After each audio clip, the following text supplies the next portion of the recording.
Dipersembahkan oleh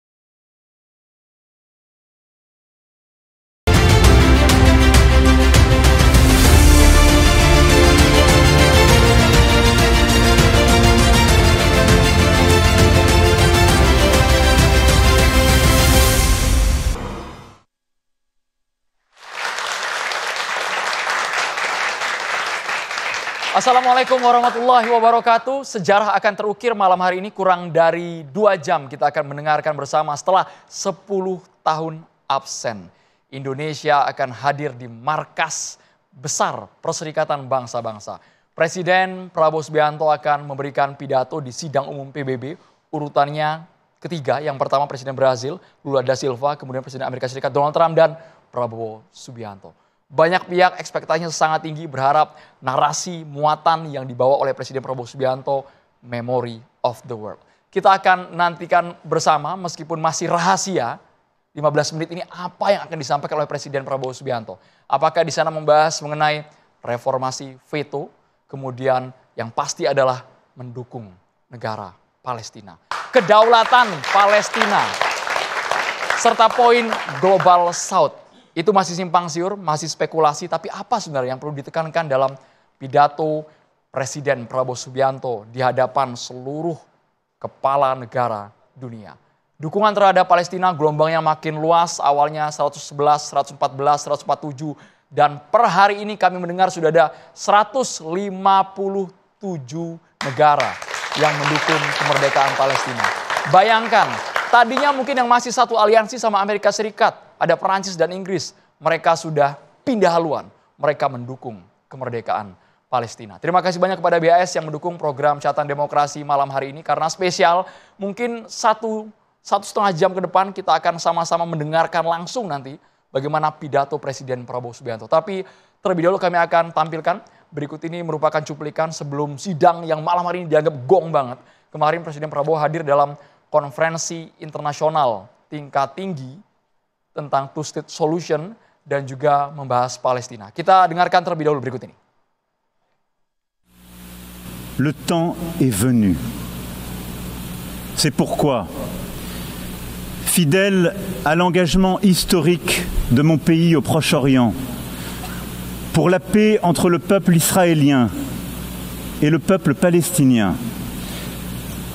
je déclare que la France reconnaît aujourd'hui l'État de Palestine.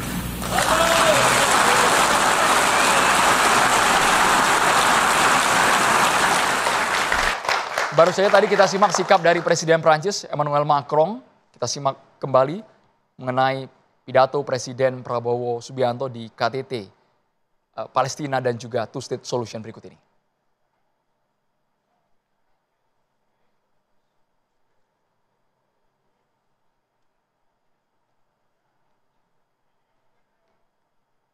Inilah negara-negara yang sudah mendukung Palestina merdeka.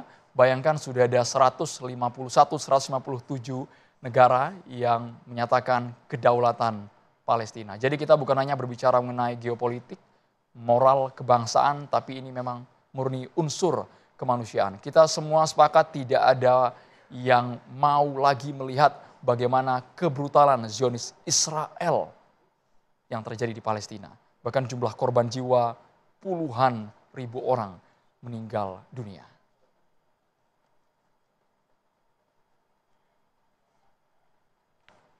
Langsung saya akan kenalkan satu persatu. Inilah para narasumber yang sudah bergabung di Catatan Demokrasi malam hari ini. Ada Direktur Eksekutif Jaringan Moderat Indonesia yang sudah lama tidak ke Catatan Demokrasi. Assalamualaikum, Mas Islah Bahrawi. Waalaikumsalam warahmatullahi wabarakatuh. Sehat, Mas? Sehat, alhamdulillah. Jelas ya Mas, sikap untuk Palestina jelas ya? Oh jelas. No kompromis. Tidak ada kompromistis untuk Palestina. Kemudian Kiai Haji Holil Nafis, Ketua Bidang Dakwah dan Ukhuwah MUI Pusat. Pak Kiai, free Palestine Pak Kiai ya? Ya, free. Harus Merdeka. Malam hari ini kita tunjukkan meskipun ada yang punya tombol merah veto Amerika Serikat. Itu yang kita takutkan ketika AS sudah menggunakan vetonya. Kemudian kami juga harus digoyang itu. Nah itu dia. Kami juga menghadirkan pengamat politik luar negeri UI, Prof. Susi Sudarman. Assalamualaikum, selamat malam Prof. Susi. Terima kasih. Sehat Prof ya. Prof. Susi juga cukup kencang narasinya untuk menjunjung tinggi kemerdekaan Palestina. Terima kasih banyak Prof. Susi. serta pengamat geopolitik Timur Tengah Universitas Pajajaran, Ibu Dina Sulaiman. Assalamualaikum Ibu Dina Sulaiman. Selamat malam. Sudah menyala semua mic-nya, dan juga pengamat Timur Tengah kita, Pak Nasir Tamara. Selamat malam, Pak Nasir. Pak Nasir juga sepertinya kalau berbicara mengenai kemerdekaan Palestina tidak ada kompromi, Pak ya. Meskipun tanpa kompromi sama sekali. Meskipun kami sangat berharap menerjemahkan, mengejawantakan two-state solution yang dimaksud oleh Prabowo Subianto itu seperti apa. Saya boleh terlebih dahulu ke Mas Islah dulu, Mas. Terima kasih Mas Andrew. Melihat beberapa perkembangan grid shifting belakangan ini ya, sebenarnya saya punya dua perspektif gitu ya. Kita bisa berbicara bahwa ini adalah optimistik baru yang terjadi. Karena begini, kalau kita bicara tentang konflik Israel dan Palestina, sebenarnya bidan dari kelahiran konflik ini justru negara-negara besar Eropa yang hari ini mengakui kemerdekaan Palestina. Itu sebenarnya berawal dari mereka semua carut-marut ini. Ini kan warisan kolonial sebenarnya. Jadi mulai dari Sykes-Picot sampai deklarasi Arthur Balfour, itu kan sebenarnya adalah produk-produk Inggris dan Prancis yang melakukan hengki-pengki lalu kemudian berusaha mengkotak-kotakan berbagai negara di Arab, termasuk juga lahirnya konflik Palestina dan Israel ini. Optimistik saya adalah ternyata dua negara yang justru menjadi pemicu awal dari konflik ini kemudian mengakui eksistensi dari the existence of Palestine. Prancis dan Inggris, dan juga ditambah Kanada, Australia dan sebagainya. Tapi kalau kita bicara Kanada dan Australia ini oke lah, itu tadinya itu mereka adalah antek-antek yang selama ini kita anggap sebagai resiliensinya Israel. Tapi kan ketika Inggris dan Prancis juga bersepakat untuk mengakui Palestina sebagai sebuah negara, ini rasa optimis itu kemudian muncul gitu. Karena mereka lah yang membuat konflik ini sebenarnya pasca keruntuhan Kekaisaran Utsmani. Tapi buat saya ada juga pesimisnya. Pengakuan-pengakuan mereka ini kan sebenarnya adalah pengakuan yang bisa dibilang pengakuan yang sudah terjadi berlapis-lapis. Artinya kita itu dibohongi berkali-kali juga oleh kelompok-kelompok seperti ini. Dan yang kedua adalah persoalan yang terbesar yang membuat saya agak pesimis adalah persoalan teritorial. Bisa jadi negara-negara besar itu, kecuali Amerika, Israel dan beberapa negara-negara perintil ante-ante itu tidak mengakui Palestina gitu ya. Tapi apakah Palestina itu betul-betul punya wilayah yang berdaulat? Apakah dia menjadi negara yang punya kedaulatan penuh untuk bisa menjaga teritorialnya dari invasi Israel? Apakah bangsa Palestina ini siap dengan dua wilayah yang terpisah antara Gaza dan tepi barat? Bagaimana dengan posisi Hamas dan Mahmud Abbas? Bagaimana dengan berbagai perpecahan yang mulai terjadi di tepi barat dan sebagainya? Ini adalah persoalan-persoalan yang masih jauh ke depan yang harus kita pikirkan.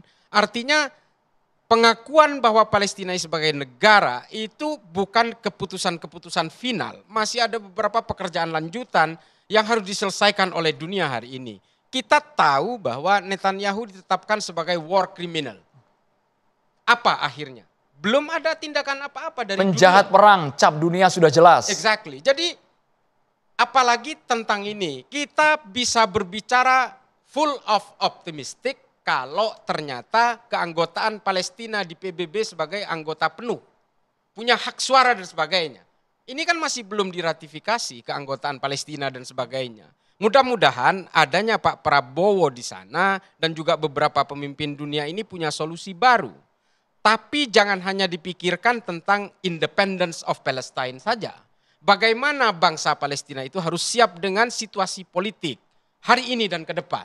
Kalau kita lihat banyak negara-negara yang pada akhirnya ketika dia bersusah payah berjuang untuk satu kemerdekaan, setelah dia merdeka ternyata dia sibuk bertikai sendiri.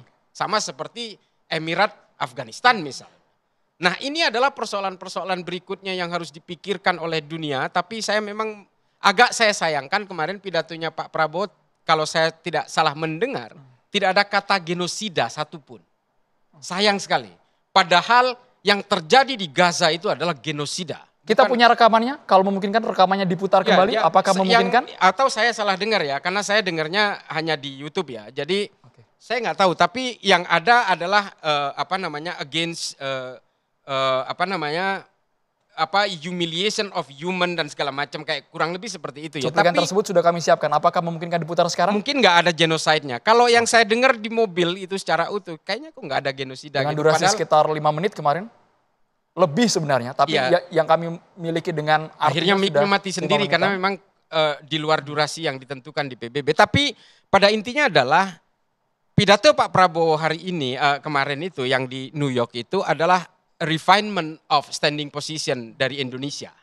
Setelah 10 tahun kita tidak punya pemimpin yang berpidato di sana, dan sekali tampil Pak Prabowo menurut saya sangat mengagumkan karena dia mempertegas posisi Indonesia, dan apalagi di situ ada gertakannya gitu ya.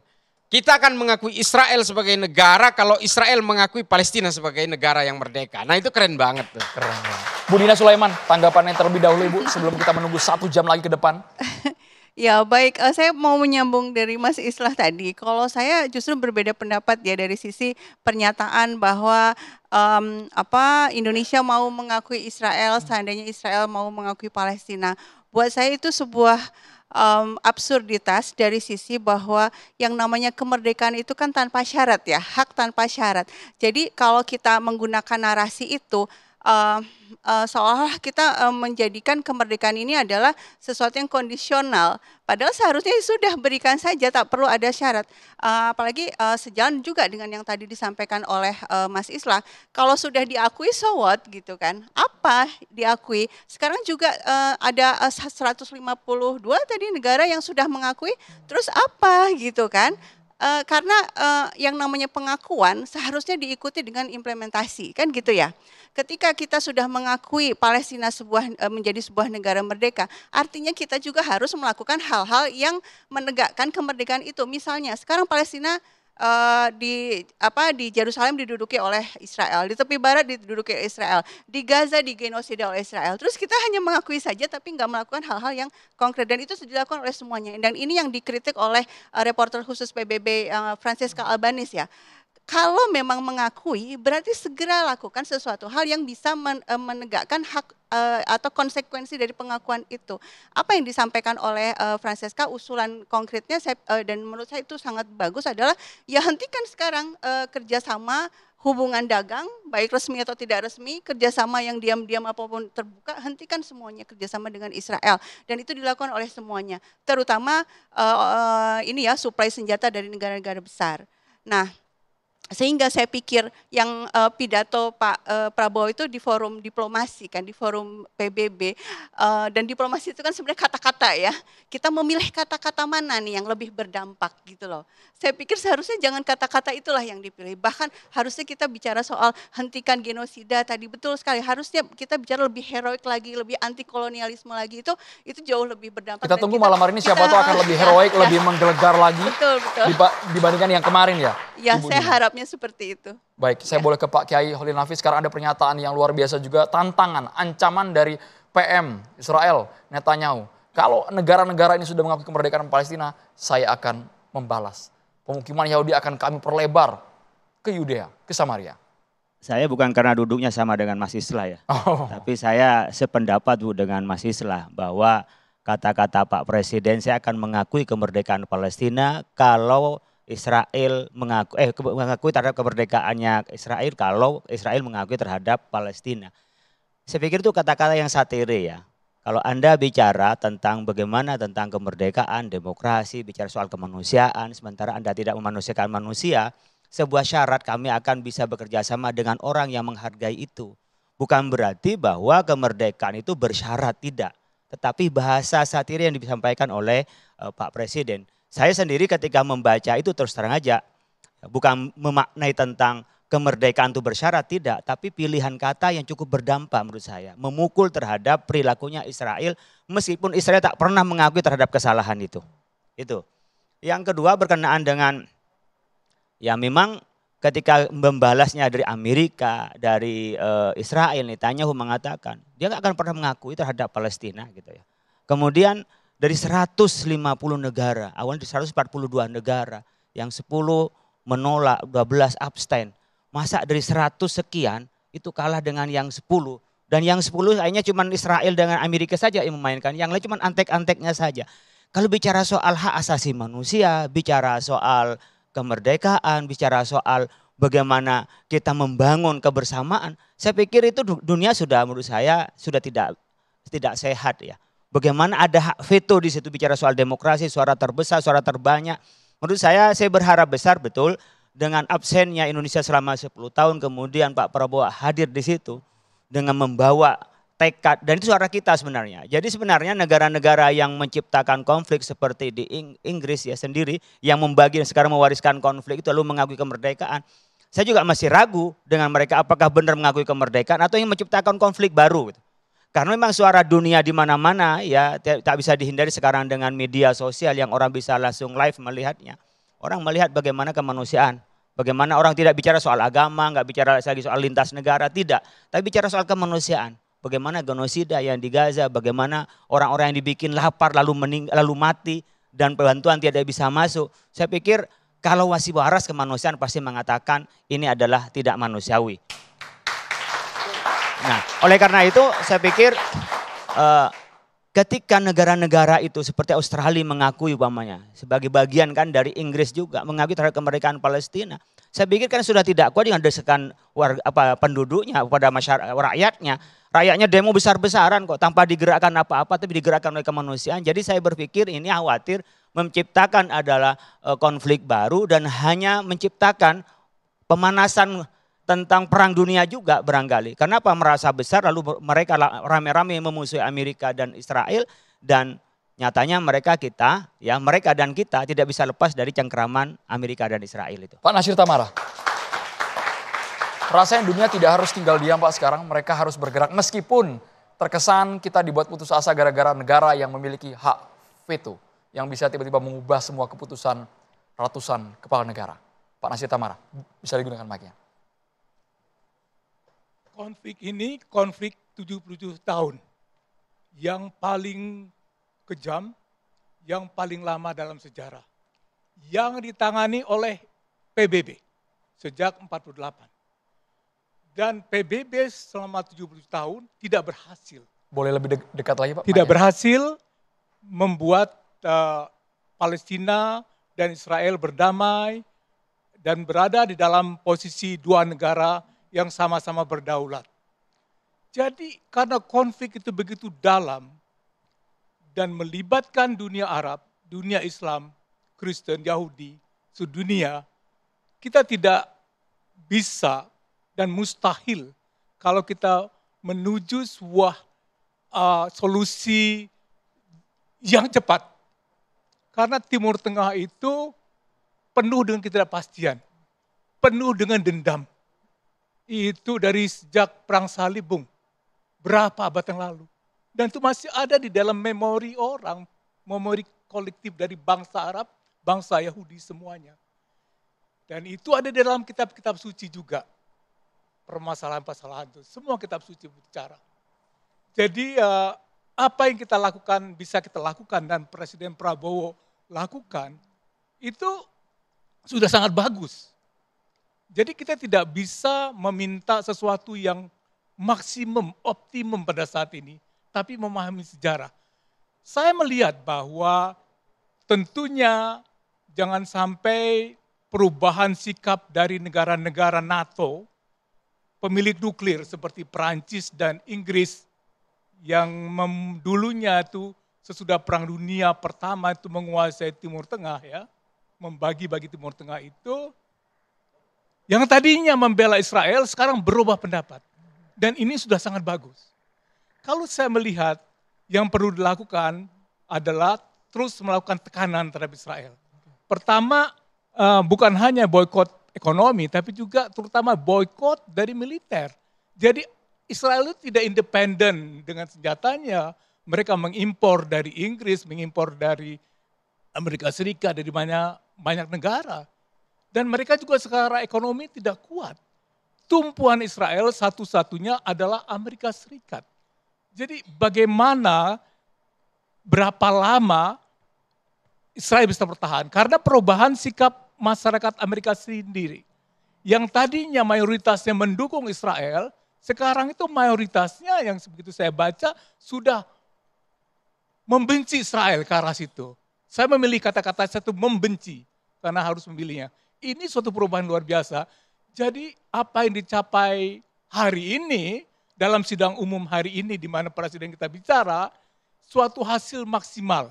Dan kehadiran kita setelah 10 tahun absen, itu menunjukkan bahwa kita kembali menjadi tokoh utama hubungan internasional. Kita sekali lagi membuktikan bahwa kita bisa menggerakkan konferensi Asia Afrika, membangun gerakan blok Asia Afrika, pemimpin dunia di bawah Soekarno. Dan sekarang kita melihat seorang Soekarno baru dalam wajah seorang tokoh namanya Jenderal Prabowo. Dunia inginnya bukan hanya sebatas kecaman, seruan, tapi ada tindakan nyata. Gencatan senjata segera dilakukan. Sesaat lagi kita akan bahas hanya di Catatan Demokrasi.